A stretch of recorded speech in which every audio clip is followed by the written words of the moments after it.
Yeah, so that ace-3 suited hand, obviously just trying to rep a flush on the turn, get him to fold one pair. Uh, whether or not I jam the river is debatable. I probably would be more often than not. Um, but not on the 8, so although I think his shove is bad, with pretty much anything, in that instance it happened to be, I guess, correct versus my hand, because I wasn't going to bluff shove. So there are flat ace jack suited versus the cutoff open, pretty much the same reason as the ace 10 offsuit. Don't really want to 3-bet, although I don't really mind 3-betting. I'd certainly rather 3-bet the ace jack suited than the ace 10 offsuit. But I'm fine just flatting both.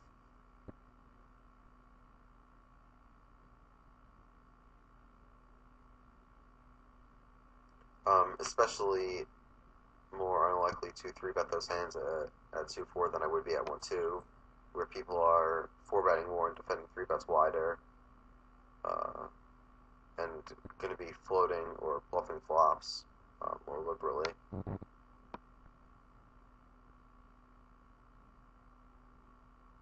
And obviously that's not to say I'm never going to 3-bet there, but without history I tend to not. And it might be a stylistic preference, but I don't know, it seems that there's good merit for flatting and not as good merit for 3-betting in my opinion. That said, I certainly don't think it's a leak if you decide to 3-bet there, and if that's how you want to mold your game around, a lot more 3-betting than flatting, then go for it. So while I was talking, there was this hand going on where this player in the upper right table, Playboy B, open raised ace queen, and then c-bet ace king 5, and then check back to 6, and then mid-raised a lead on a river 4, which is kind of a weird line. So I just took a note on that. Here this player min 3-bets me again. I call with 7s, and I peel a pretty dry flop. Just trying to get to showdown. I don't know that he 2-barrels me that much, although he did 2-barrel in the ace queen hand when it was ace 2, 2, 4, and I had ace queen. So I don't know. Just kind of going to play the hand by ear, try to evaluate what my best course of action is on each street.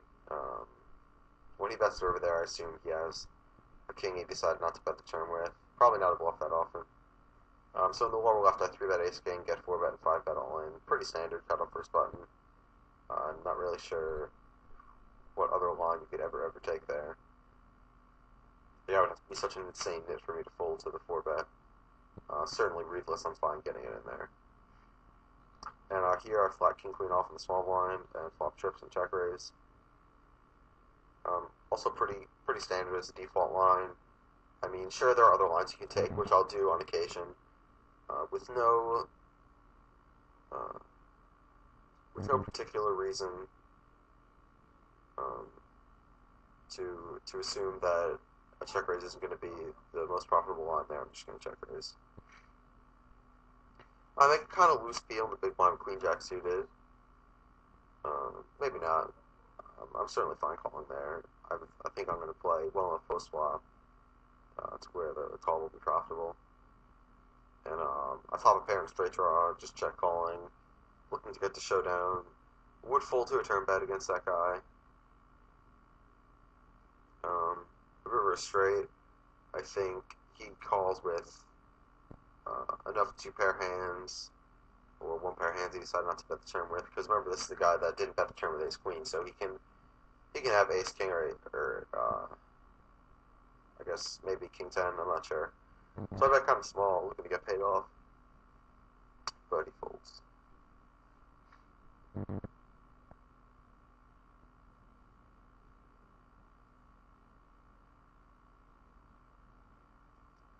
And in the lower left, while the hand was going on, I just donked in a limp pot on a fairly dry board.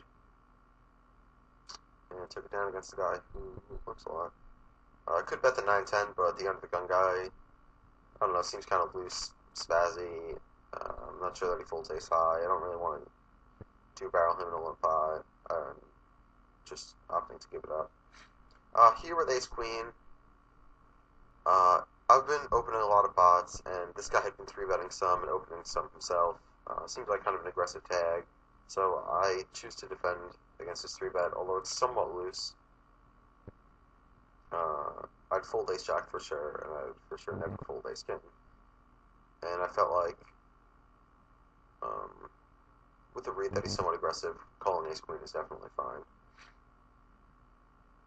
And I three bet the 10-6 suited in the upper right, having been at these tables for a fair amount of time, maybe 15 minutes, and not made any moves. Um, just make a light three bet there. I think it's probably fine.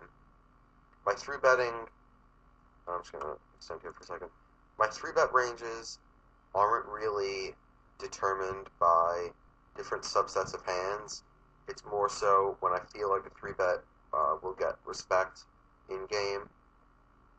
I mean, certainly there are subsets of hands I'm more likely to three bet with, but my three betting frequencies aren't simply determined based on the hands I'm dealt. Like, there are times where I'll three bet 4-5 suited, there's times where I'll flat it, um, and so on and so forth. Where with some players, they're always going to three bet or always going to flat, and their three betting and flatting frequencies are determined based on the hands that they're dealt. And I think that's fine. I just choose to play a little differently in that regard, and I'm fine with that as well. So here with ace queen, when this guy checks the flop, I think I definitely have to check. He can check shove some draws. He might even check an overpair if he decides to get tricky. But the more important part is the guy behind me is going to have a lot of pairs in this range, which he's not going to fold on a 6-high board. And on top of all that, I do have a small amount of showdown value. Very small, though. So with the deuces, I choose not to c-bet. The same guy I didn't c-bet the ace-6 against. It's definitely a more acceptable board to c-bet on, but I felt like I would still get check raised a fair amount, and I was just gonna call turn bet and decide what to do on most rivers. I will c-bet there as a default, though. That's not much to check. Here in the lower left with a10, I two-barrel this guy who has been playing a fair amount of pots with me, and when he calls a turn, I assume that he floated with, I'm going to extend here, I assume he floated the flop with an ace, or he has a jack and he's not going to fold. It's a kind of board where I think the two-barrel will be profitable, but the three-barrel likely won't be, which won't always be the case, but on this board texture, I believe it to be so. So in this ace-queen hand in the lower right, this guy, the guy who threw bet pre-flop, checked all three streets, and I decided that my hand is like never not good on the river, so I just bet for value. Say the guy behind me has ace-jack or ace-10, maybe this guy has ace-jack or ace-10, decides to pay off.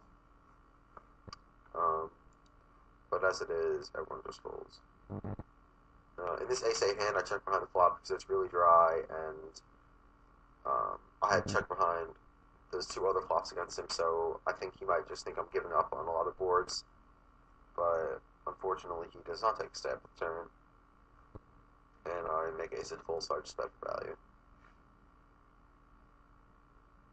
With this 10-8 suited, having previously three bet this player with 10-6 suited, I decided to just flat here. My hand plays much better post-flop.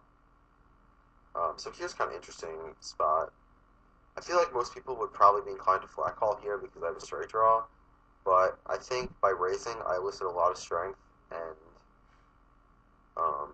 it's a board where you can't really put me on many semi-bluffs except for my hand and maybe 10-7 suited, like ace-10, but I think most of the time I'm going to get him to lay down one pair here, probably even ace or ace-king if he's just a standard tag. Additionally, if I were to flat, my outs are somewhat obvious in that, like, when I make a queen, he's not going to just stack off with the set or anything. So it's more like I have like a gutter, because although the queen will win me the pot, it won't win me a big pot, but the 7 usually will. So while I won't always raise there, I felt like that was a good